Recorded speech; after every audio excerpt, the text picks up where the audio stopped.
In this channel, we bring you the freshest discussions taking place in Japan's online community. The unemployment rate among China's younger generation, which had been stagnant until now, reportedly decreased to two-thirds of the previously announced rate. According to statistics released by the Chinese National Bureau of Statistics, for the first time in 6 months. However, experts suggest that the new statistical method, adopted by the Chinese government this time, is intended to cover up even larger issues. Isn't it obvious if you watch Goldman Sachs' moves? Both Japan and America are hiding something. Even if you have grievances, going against the government will lead to arrest. So blame the older generation who can only create a crappy political system. In the end, it's Xi Jinping's self-destruction. If left unattended, it would have turned into Argentina. They seem to be trying to return to the old China. By Western advanced country standards, it has already collapsed. They just don't admit it because it's an authoritarian state, lol. The Communist Party is like a noble society, while Japan is demonstrating as a case right next door. They are making the same mistakes. The youth unemployment rate seems alarming. To release the pent-up frustration, the government and the Communist Party divert the people's attention overseas. Young people continue to pay training fees to companies, under the pretext of training expenses, of course, without pay. Even so, it's okay if they can get a job.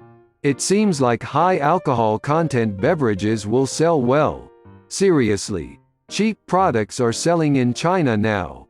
It's showing similar signs as Japan did after the bubble burst.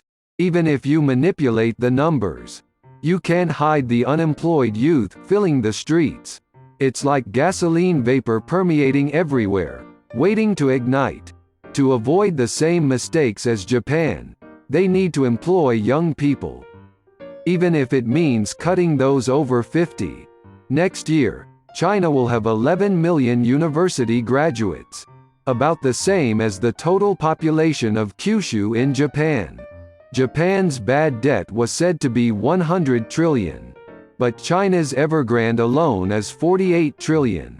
At this point, China is like Japan just after the end of the bubble. The true horror is about to begin. The fear of bad debts is going to hit them soon. In Japan, it's still in the early stages. The road is long. Beijing is actually overrun by zombies. And Hong Kong is experiencing a massive outbreak of vampires. Qianxi. What if they democratize like Taiwan? People have grown reasonably well. Maybe it's time. If they do that, the Chinese Communist Party won't have a good time. Clearly something is off. In 2018, 2019, and 2020 during the Spring Festival, Narita was crowded with Chinese tourists from around January 25. But this year there aren't many Chinese tourists in Narita yet, even though the entry gate area seems to be overflowing with Chinese. It's still less. Spring Festival is in a few days. Probably because of the issue with the treated radioactive water from the Fukushima nuclear plant. I heard on the radio that due to a shortage of staff, accommodation facilities are no longer actively trying to fill vacancies with group tourists. Group tourists fill the rooms, but the price is low. China's wealthy have already moved their assets overseas and bought houses. They are prepared to escape at any time. Russia would still do it, and so would North Korea. China will eventually follow suit. In the end, China couldn't surpass the United States. The problem now is invading Taiwan to prevent internal collapse. The Taiwan exile government is in Japan, and Japan is also getting tense. Even if they move forward with Taiwan, it's questionable whether the military will actually act. They seem to be struggling to control and purge internally. China's economy is not ending, it just can't grow anymore. Like Argentina, companies didn't grow, so everyone invested in real estate, leading to a bubble. They got crushed by Xi Jinping before the bubble burst. China's political system is unique, making it difficult for capital to enter, due to the risk of being cut off by authorities. From the perspective of capitalists, there is a risk of being liquidated at the whims of the government, so everyone is withdrawing. The market is still immature. Under the current system, they seem to have reached the limit of growth. Decline is the only way forward. The system won't change, so they will likely go all the way to the end.